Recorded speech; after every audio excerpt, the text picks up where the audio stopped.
Hello, and welcome to another episode of the Financial Armor Show. My name is Brad Cooper, the president of Cooper Financial Investments, LLC, and also the host of your show. Today, I'd like to welcome, as always, our co-host, Tony Shore. How you doing, Tony? I'm doing great, Brad. Fantastic. I had a Wonderful. great weekend, just enjoying the weather and trying to get out there. It's been busy though. I've been going down and seeing my folks every weekend, and Sarah and I are starting to get some work done around the house outside. So, you know how that is, right? You've been busy. Yes, it seems like we're all busy with the same things. The honeydews, which I call them. Yes. The Yep. The wife gives a honeydew list list. of Yep. things that need to get done, and that, and also just family. I don't know if I shared with you. We moved my mom out to sunny Arizona about 3 weeks ago, which Yeah, that's right. How's she doing out there? she's doing great. It's a big adjustment because, she grew up in Missouri in the same small town for almost 85 years. So it's a little bit of a Wow. change to say the least, but it's great. She's out here with family now, grandchildren, and just so thankful that we're able to do that. So, Yeah. so we got mom taken care of, Good. and now, of course, like, we were talking before the show, we have children, birthday parties, Yeah, my weddings. son turned 25 this past weekend, so Wow. that's I my know. oldest. Yeah. Yes, time goes by so fast, doesn't Oh, it? it is amazing. He's a great kid though, and my wife Sarah and I went out with he and his wife, Bree, for lunch yesterday to celebrate his birthday and had a great time. Took them out to lunch, and he's just doing really well. I'm proud of my kids. You know how that feeling goes, right? Abs As a dad, yeah. Absolutely. We were having lunch with my daughter and her new husband yesterday, and I was starting to laugh, over lunch because, as we're talking and just how excited it is to spend time with your kids. And I It started is. thinking, I'm starting to sound like my mom and dad and my grandparents. As we get older, things change. And I think everyone would agree as we get older, your values, your goals, what's important in your life is much different than it was back in my 20s. I Yeah. can tell you that. Your priorities change. So, what are we talking about today? Speaking of priorities, and as we get older, we're talking about a little bit about estate planning, right? Yes. And, what to do, Tony, if you're named an executor or a trustee of an estate. And I'm glad we're covering this topic. Just this past week, one of my good friends, clients, her parents, who are clients also, she lost her mother. Oh, And what we're going to cover on today's show, Tony, is so important. And I'm reminded of this daily. Over the last probably 4 or 5 years, we have lost to death almost 24 to 25 clients, friends, which which is a big deal. Of course, we're all going to eventually die in the years to come, but being proactive and knowing how to prepare, whether you're 25 years old or whether you're 90 years old, it doesn't matter. So, the topic we're going to talk about today is, how to prepare, what to do if you are in that position, which holds a lot of responsibility. I was just reading a Kiplinger article, Tony, the 8 steps to take when settling an estate as an executor okay. and the responsibilities that come there. Yeah, and any one of us could be named executor of a will of a family member or a loved one. So, if they ask you to be executor, this is going to be an important show for you and for those who, when they plan out their estate, are going to name an executor. This is what you need to understand they'll be doing, right? That's right. And most people I have found are not prepared. Normally when we're Right. working on our own personal estate plan, whether it's a will, whether it's a trust, it's normal to appoint as a trustee or an executor, normally a family member, maybe a son, a daughter, nephew, niece, someone. But most cases, they're not qualified. This is the first time they're experiencing this. So I just want to spend a little bit of time going through these steps because they're so important, some more important than others. But the first step, Tony, is setting expectations for yourself and your estate beneficiaries. I can't tell you the stories that I've Mm. heard, the meetings that I've been in where there wasn't preparation done. They were, of course, weren't our clients because this is what we spend a lot of time on, Tony, is being proactive and preparing. And without setting those expectations and doing things right, that can be very detrimental for a family. It can destroy relationships. Yeah. Yeah, it really can. I mean, communication is the key, and there's not going to be you can't please everybody, right? When Right. it comes to that. So I think communicating in a way that heads off these problems. I saw it when my grandfather passed, with Yes. my dad and his siblings. So working with a professional like yourself, working with an estate planning attorney, and communicating with the entire family, right? That's the most important thing. And I found that out just in life in general. Communication, communication, communication. It works even good if you're married, I found. The lack of communication with your spouse could cause more arguments. That's just a side note and a little advice for us listeners Yeah. if you're married out there. But so communicate up front, but also in the event this happens and you're in charge of the estate, the next step would be obtain several copies of death certificates. In today's world, whether you're changing ownership of brokerage accounts, IRAs, there's life insurance involved, banks involved, whatever party you're dealing with as an executor or a trustee, most are going to want an original copy of the death certificate. Just Mm. reminded last week, our client gave us a copy, an original, and we made several copies, but we have found that, the institutions, they wanted to see original death Mm. certificates, not scanned copies. So my recommendation is making sure, yes, they cost a little bit of money. I would recommend a minimum of 12 to 15 at the very lowest to start out with. Of course, you can go back and request more. Well, and people think, why would I need more than 10 copies of the death certificate?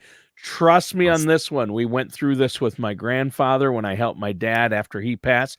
There were so many things. You can't do anything without a physical copy of the death certificate. Everybody wanted it. He had this, he rents part of his land, a little chunk to Verizon for a cell tower on his farm. Yes. And to get that switched out of my grandfather's name to my dad's name, I ended up sending two different people a copy of the death certificate, like an Wow. actual, and to get that switched over. And I had to go back and get a copy of his deceased wife's death certificate. So Yes. it is, you can never have too many, and you can always put them in a safe, and you never know when something's going to pop up and you're going to need one. So Yes. So but secondly, locate all the necessary estate documents. So identify if there's a will in place, if there's a trust or estate plan in place, and obtain and do your best to get all the information. And not only that, review it very carefully. Make sure it's the most updated copy. I'll never forget a client came in, lost her mother, and she was just wanting a little bit of help from us. I was going through some of the paperwork, her estate plan. It dated back, Tony, to 1970 oh was the wow. last time. And so the daughter did not know if mom updated this or not, since we did find out after the fact there was several Oh, updated versions, okay. but I would hope so. right, but not You in all never know. cases. Yeah, you never know. So locate all the necessary estate documents and then determine if a person left an instruction letter. So what's an uh instruction letter, which I think is a great idea. If you're preparing your own estate, of course, there's all the legal estate documents that, come with a good estate plan, but also an instruction letter of what you wish to happen and how you want things distributed, who you want to be in charge of doing things. And it can go all the way down to personal property items, oh wow. maybe to something inexpensive that was sentimental that you wanted, one of your children to have, and you shared that with them, but not the other siblings. Yeah. Put that in writing. And Yeah, make a list, right?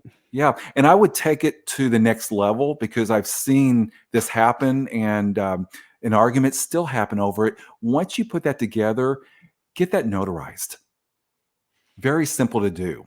Hmm. and then make copies of that and make sure that's included into your, of course, estate plan with the other documents. Yeah, that's Um, smart. then the next thing, Tony, is make a list of all the financial institutions and life insurance companies the estate is involved in. Right. Now that can be a challenge. And we see that with a lot of people coming into our office for the first time that are not clients yet, as we're trying to consolidate, trying to gather all their information just to see and identify what they have. It's amazing how much is out there. And a lot of times people have no idea what they have, much less what a loved one who passed away may have. Right. And I forget the number, you may have read something more recent of how many millions of dollars, if not billions of dollars, of unclaimed benefits, life insurance, brokerage accounts are out there that never get claimed because Hmm. the documents were never found. That's insane. You got to keep track of that. I mean, it's so important. And I know you have tools to help your clients, don't you? Absolutely. I'm going to share with everyone here shortly kind of what we do, Tony. And again, I wish you could just sit with me for a day in my office. And if once you see kind of what we go through this process with our clients and their loved ones, especially when they lose a loved one, and how important this is, how stressful this process can be if you don't prepare. We spend a lot of time on this topic. We hit this head on. We're not, shy about talking about this. Right. There's, one or two things guaranteed to happen as we get older. Either we're going to go into a nursing home or we're going to die, or maybe both, right? Yeah. Yeah. So, Eventually. Yeah. so be proactive with this. But going through the, rest of the list, keep good notes. You know, keep good notes while talking to banks and insurance companies because after a while, especially if this is new to you and you're not in our industry, you're going to be talking to a lot of folks. You're going to Yep. talk to different people at the same institutions. You may be told two or three different things by the same institution. Document, document, document, take good notes, document who you talk to, the time, the date, and the nature of the conversation. Yeah. Yeah. So that's one. And then also, you may need their banking information to make deposits. So, one of the big recommendations that I know our estate planning attorney often talks about in these meetings is do not close these accounts out, especially Hmm. for maybe 6 to 12 months, because once they're closed out, maybe some other funds a year later comes through in the name of your deceased loved one, Ah. you're going to have major issues getting that cashed Yep. and deposited into an Yep. institution. That's a huge problem that comes up a lot, I bet. It does. And so I've heard CJ Eager, our estate planning attorney friend and partner, talk about this many, many times. Keep the accounts open, but also at the same time, they're notified. They, by that time, should have a copy of the death certificate. And I can promise you, with any institution, whether it's a bank, a brokerage firm, insurance company, they're going to have their own paperwork. And Yeah. there's going to be so much paperwork that you're going to be required to complete on your own in most cases. And we talked about this in previous shows, Tony, a Yeah. little bit about how so many people maybe have been working with the same financial institution, maybe a big institution. There's a lot of great companies out there, Sure. but they do one thing and one thing good and they stop there. They don't Yeah. do the holistic It's financial true. planning approach. So, a good example of that, I was just talking to a new lady I just met. She lost her husband about a year ago, and her husband took care of all the financial aspect of their family for the last 65 years. Wow. And now her husband's gone. She's in charge of contacting probably, I think she shared with me at least 12, maybe 13 different institutions. And I'm talking large, world known institutions that we all are familiar with their names. She's still, Tony, waiting on getting information back from them after she submitted it, because it goes through departments. Then they find out it was filled out incorrectly. It's sent back to her. Yep. And it's been a nightmare.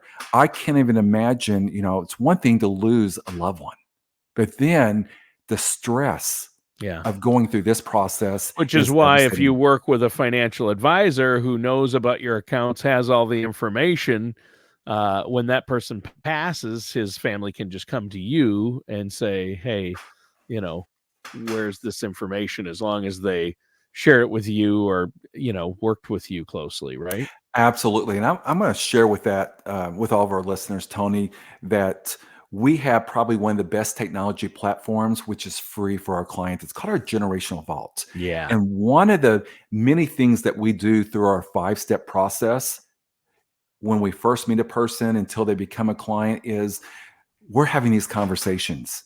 We're collecting their information. We're storing that in one of the most secure technology platforms that there can be out there that they can access. It's very organized. We're assisting and helping them. So when the time comes and you lose a loved one, Yeah. here's the next thing that we're doing, and we have done this a lot, is we'll sit down with the widow or widower, their surviving spouse. We'll have their children come in.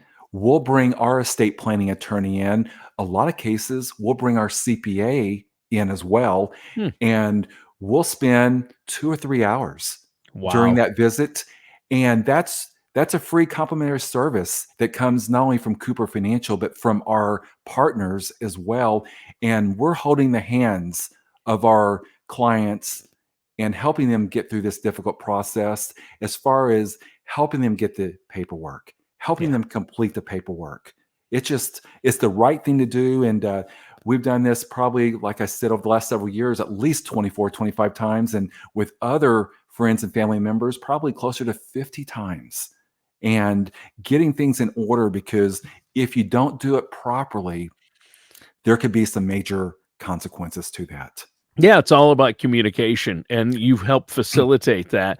And I just think that is so important. And if our listeners want to give you a call, if they have questions about this, maybe they've been asked to be, an executor of a will or a trust, or their loved one's passing. And if you're the executor, there are things you need to know. And if you're planning your own powers of attorney, wills, trusts, etc., it's really important to have everything organized. And my wife and I use that generational vault, which you Yes. provide to your clients at no cost. It is amazing. We can upload a video for our family to watch after we've passed. We can track all of our accounts there, our 401k IRAs, things like that.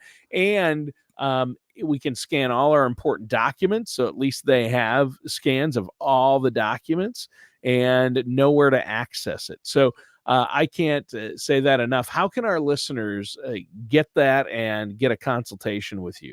Absolutely. Just to add to that real quick, because I just did this, Tony, about 2 weeks ago myself. With my generational vault, you have access to, and all of our clients as well.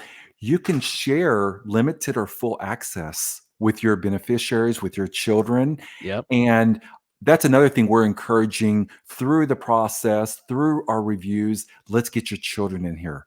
Yeah. Let's get them up to speed and give them as much or as little information as you want, but at least give them an awareness so they're not blindsided or surprised. But call our office Monday through Friday.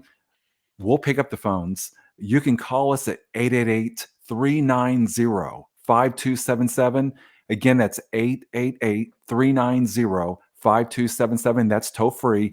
And if you just want to get together over a cup of coffee and just have this conversation and say, Brad, how can we become more proactive? I would love to have that conversation with you. Or you could visit our website, financialarmorshow.com. Again, that's financialarmorshow.com. You can contact us through our site and also catch up on some previous radio shows. Excellent. Well, it's been a great discussion so far. You've Yes. covered a lot. What is next? What should we know next about being the executor Right. of an estate? Well, the next step is, if you haven't already, is you'll want to contact Social Security office. Ah, okay. And I can tell you just from experience, if you don't, it seems like they find out about the death even sometimes before other family members find out. I Right. don't know how that is, but No. you'll want to contact the Social Security office, notify them. You'll need their Social Security number. So make sure you have access to that before you contact the Social Security office. And then also, here's something that goes unclaimed as well. If you look at our amazing, wonderful clients and relationships and friends that we have, Tony, over 70% are veterans. They have Hmm. proudly served our country. And if the deceased person served in the military, the estate may be eligible for veterans benefits. Really?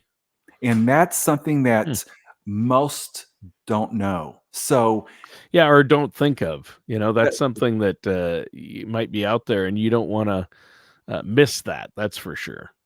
that's right. And that's a great benefit, which I am so active and pro for. But also, another thing that you will want to do is, if your loved one was receiving a pension, Mm.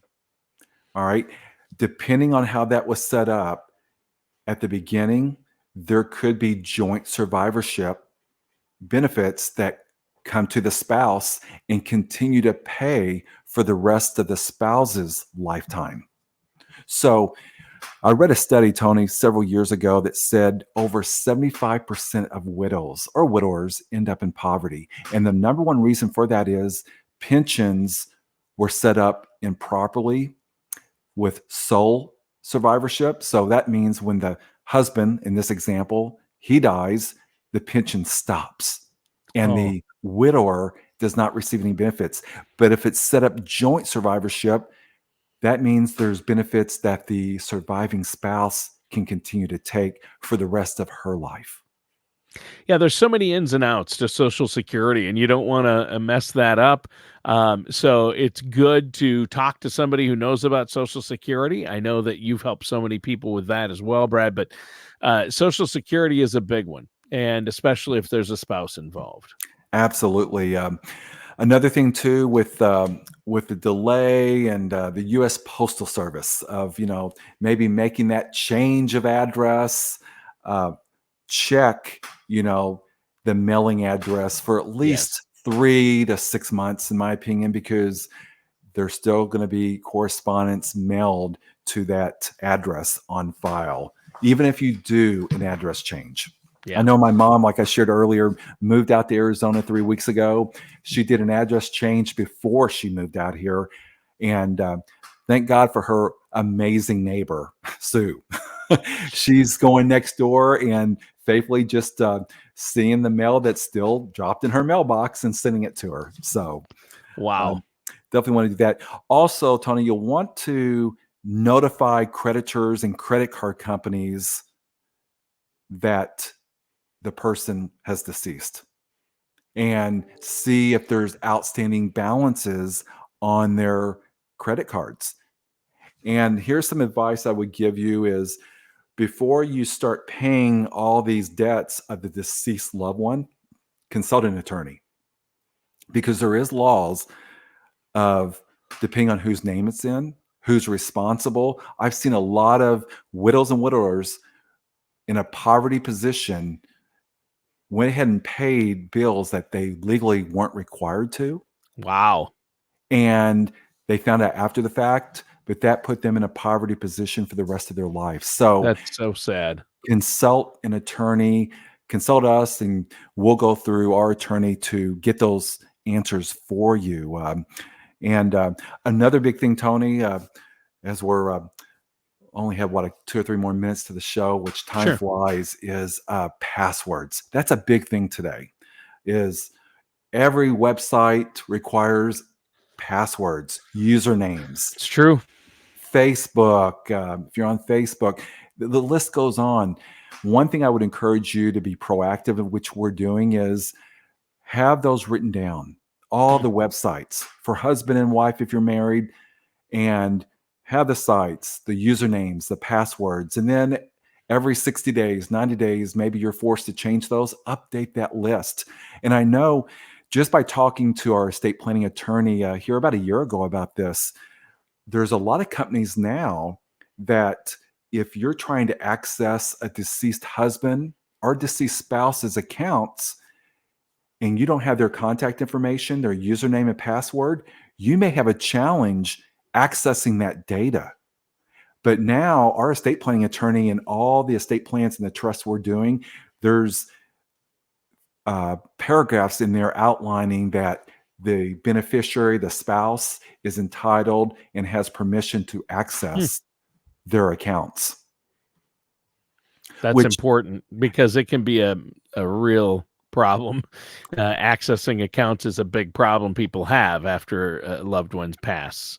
So yeah, so that's something you don't really think about, but I just think of my accounts. I write, maybe someone asked me this the other day, Brad, how many checks do you write per month? I write maybe 1 or 2 checks per month. The younger generation, I have to give a lesson on what a check is. yeah, they don't know what that is. Yeah, Everything is electronic. Everything's paid online, usernames, passwords, and right or wrong, I think it's wrong. In most families, usually there's one spouse that takes control and pays the bills, accesses those online, and the other spouse does not. I encourage you as a married couple or a couple together, visit monthly and know, what those passwords are, those usernames, and know what accounts you have and don't have. Yeah. And that's huge, Brad. You've covered so much today, but we're out of time. So one more time before we go, let our listeners know how they can get a hold of you, ask questions. I know you have estate planning attorneys you work with that you can recommend. So how can our listeners out there get a hold of you? Or maybe they just want a financial plan or a retirement income plan, and that's what you do. Absolutely. Just contact us through our website, financialarmorshow.com. Again, that's financialarmorshow.com, and just request a free consultation, or you can call us 888-390-5277. Again, that's toll free, 888-390-5277. We would love just to sit down with you, no obligations, just a visit. And the only decision you have to make during that visit is, do you want to get together again? If not, that means that you probably have a good plan. You have everything in place. And if you don't, we can assist you there in our wonderful team of partners that we work with. That's awesome. Well, thanks, Brad. Thanks for a great show. And listeners, thanks for tuning in. That does it for today's episode of the Financial Armor Show with our host, Brad Cooper. Thank you, Tony.